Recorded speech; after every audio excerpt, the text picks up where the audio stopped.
Welcome to Kanishka IAS. I'm Mahender Reddy. మనం ఈరోజు అనగా జనవరి 2, 2025న వివిధ దినపత్రికల్లో వచ్చిన ముఖ్యాంశాలని మనం ఎగ్జామ్ పాయింట్ ఆఫ్ వ్యూలో చూద్దాం. అందులో మొట్టమొదటగా పంటల బీమాకు సంబంధించిన ఒక వార్త కనిపించింది. ఈ పంటల బీమాకు సంబంధించి మొత్తం మనకు 2 స్కీమ్స్ కనిపిస్తాయి.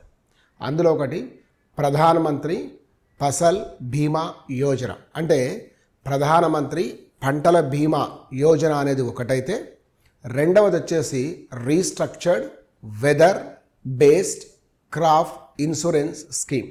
ఈ రెండిట్లో చిన్న తేడాలు ఉంటాయి, దాన్ని మనం సపరేట్గా చూడొచ్చు.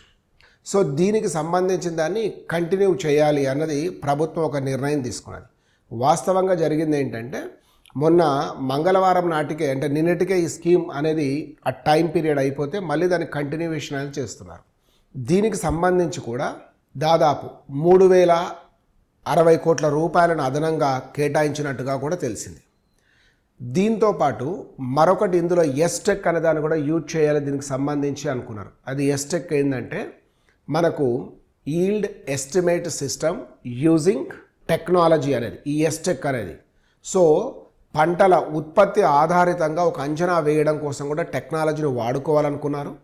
మరొక అంశం ఇందులో వచ్చేసి ఏంటి అంటే డిఏపి అనేది డై అమోనియం ఫాస్ఫేట్ ఏదైతే ఉందో, ఈ డై అమోనియా ఫాస్ఫేట్కి సంబంధించి ఇప్పుడు ప్రపంచ మార్కెట్లో రేట్లు బాగా పెరిగాయి కాబట్టి దీన్నే మనం డిఏపి అంటాం.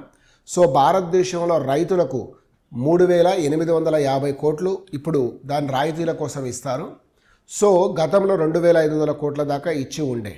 సో దీని ప్రకారం ప్రతి 50 కేజీల డిఏపికి రైతులు 1,350 రూపాయలు చెల్లిస్తే సరిపోతుంది అన్నది మనం చూసాం. ఇది పంట బీమాకు సంబంధించిన స్కీమ్ల గురించి కేంద్ర క్యాబినెట్ నిన్న తీసుకున్న నిర్ణయాలు. రెండవది వచ్చేసి భూగర్భ జలాల నాణ్యత నివేదిక అనేది కేంద్ర భూగర్భ జల మండలి వాళ్ళు ఇచ్చారు. వాస్తవంగా మనం తాగే నీటిలో చాలా లవణాలు ఉన్నప్పటికీ అందులో ఫ్లోరైడ్ అండ్ నైట్రేట్ అనేటివి స్థాయికి మించి కనుక ఉంటే ఖచ్చితంగా మనకు ప్రమాదం ఉంటుంది అన్నాం. సో ఫ్లోరైడ్ అనేది 1 లీటర్ వాటర్లో 4.1 మిల్లీగ్రాముల కంటే ఎక్కువ ఉన్నా, నైట్రేట్ అనేది 45 మిల్లీగ్రాముల కంటే ఎక్కువ ఉన్నా అది ఒక ప్రమాదకర స్థాయి అని చెప్పుకోవచ్చు. ఈ ఫ్లోరైడ్ విషయానికి వచ్చే వరకు దేశంలో రాజస్థాన్, హర్యానా, కర్ణాటక, ఢిల్లీ మొదటి 4 స్థానాలలో ఉంటే తెలంగాణ 5వ స్థానాన్ని ఆక్రమించుకుంది.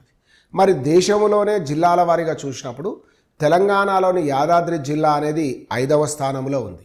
మరి దేశంలో మొదటి 2 జిల్లాలు ఏమున్నాయన్నది కనుక చూస్తే మనం రాజస్థాన్లోని నగౌర్ మొదటి స్థానం, 2వ స్థానం జోధ్పూర్. అదేవిధంగా హర్యానాలోని చంద్ 3వ స్థానం, సోనిపట్ 4వ స్థానంలో ఉన్నాయి. 5 మన యాదాద్రి. ఆంధ్రప్రదేశ్నే కనుక మనం ఇక్కడ తీసుకుంటే సత్యసాయి జిల్లా అనేది దేశంలోనే 12వ స్థానంలో ఉంది అని మనకు తెలుస్తుంది. సో దీంతో ఫ్లోరైడ్ నివారణ కోసం చర్యలు తీసుకోవాల్సింది ఒకటి ఉంది.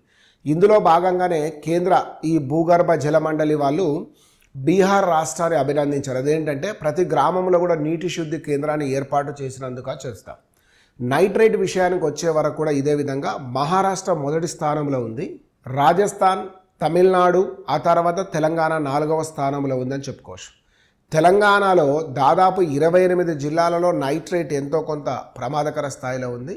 అందులో రంగారెడ్డి దేశంలో 3వ స్థానం అయితే ఆదిలాబాద్ 12, అదేవిధంగా సిద్దిపేట 14వ స్థానంలో ఉన్నాయని మనం చెప్పుకోవచ్చు.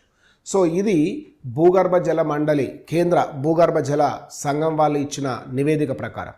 సో దీన్ని ఋతుపవనాలు రావడానికి ముందు, ఋతుపవనాలు వచ్చిన తర్వాత 2 times బేస్డ్గా దీని యొక్క డిసిషన్ తీసుకోవడం అనేది జరిగినట్లుగా మనం చూసాం. This is current affairs of today. Will meet tomorrow with the same time. Thank you all.